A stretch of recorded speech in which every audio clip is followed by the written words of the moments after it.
Absolutely. This will be cinematic, mysterious, and science-driven. We'll frame Titanic not just as a shipwreck, but as part of a hidden deep ocean world. Why did the Titanic break in half? The deep sea truth revealed.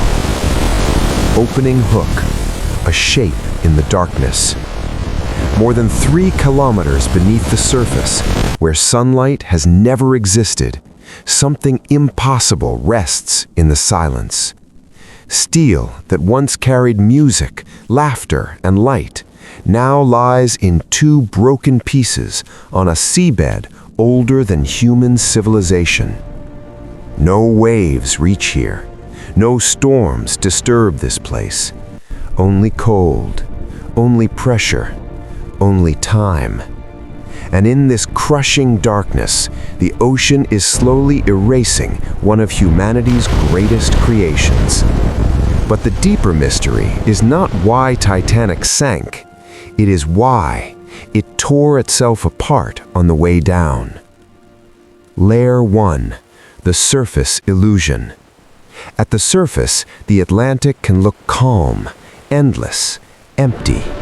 But below, the ocean is layered like a hidden world stacked beneath another. As Titanic slipped beneath the waves in 1912, it began a descent into an environment humans were never meant to enter. At just a few hundred meters down, sunlight fades, temperature drops, pressure begins to squeeze. Extreme condition, every 10 meters adds more weight, like invisible hands tightening around everything.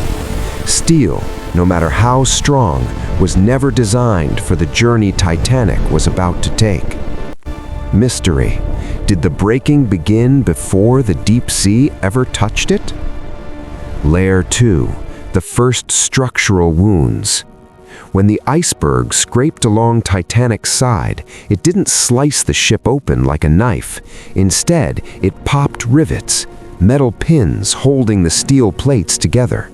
Imagine a zipper slowly coming undone. Water poured in across multiple compartments, not enough to sink her instantly, but enough to start a chain reaction. Extreme condition, thousands of tons of water shifting inside a moving structure. Unexpected effect, ships are built to float evenly. Titanic began to bend, like a ruler held at both ends with weight added to the middle. Scientists still debate the exact moment the ship's spine began to fail. Layer 3, the ocean pulls down. As the bow filled, the front of the ship dragged downward. The stern lifted into the night sky, exposing parts of the ship never meant to face open air. This created a powerful new force, gravity pulling one way, buoyancy pulling the other. Extreme condition, a 269-meter steel structure suspended between 2 opposing forces. Unexpected adaptation, not of biology, of physics. Steel becomes brittle in freezing temperatures. The North Atlantic was near ice cold. Metal that bends in warmth can snap in the cold. This raises a larger question. Was Titanic doomed more by temperature than by the iceberg itself? Layer 4, the breaking point. Witnesses described a terrible sound, like distant thunder, like a giant tearing apart. The ship didn't simply sink, it fractured. The bow, heavy with water, pulled down. The stern, still partly buoyant, resisted. The stress focused on the middle, the ship's weakest structural zone. Extreme condition, tens of thousands of tons of force acting in opposite directions. Steel plates tore, rivets snapped, the spine gave way. Scientists still don't fully agree whether the breakup was clean or chaotic, but all evidence points to one truth. Titanic didn't die peacefully. It ripped apart under forces too great to imagine. Layer 5, the descent into the abyss. After breaking, both halves began a separate fall. Now, Titanic entered a realm far more hostile than the surface disaster, the deep ocean. As the bow plunged, air trapped inside compartments compressed, then burst outward. Debris scattered like leaves in a storm, but in slow motion. Extreme condition, pressure increasing with every second of descent. Glass imploded, doors blew open, air pockets collapsed. Mystery. How much of Titanic's destruction actually happened after it disappeared from sight? Layer 6. Impact on the seafloor. The bow struck the seafloor first, not gently, but like a falling building. Sediment exploded upward, steel crumpled, decks collapsed.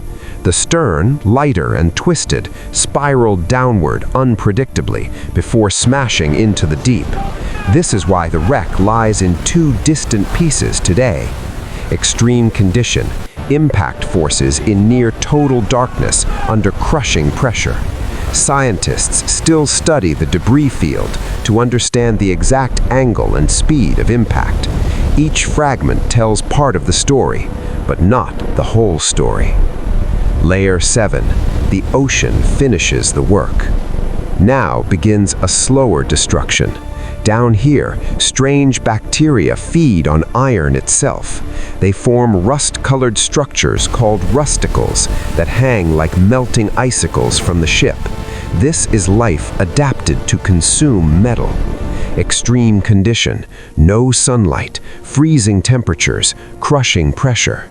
Unexpected adaptation, microbes that eat steel for energy. What we've discovered only deepens the mystery, because scientists are still studying how these organisms survive at all. Titanic is not just decaying, it is being eaten. Layer 8. A wreck becoming a reef. Fish, crabs, and deep-sea creatures now move through the broken hulls. What was once a symbol of human engineering is now part of a deep ocean ecosystem. Life has adapted to tragedy. Steel beams become shelter, cabins become caves.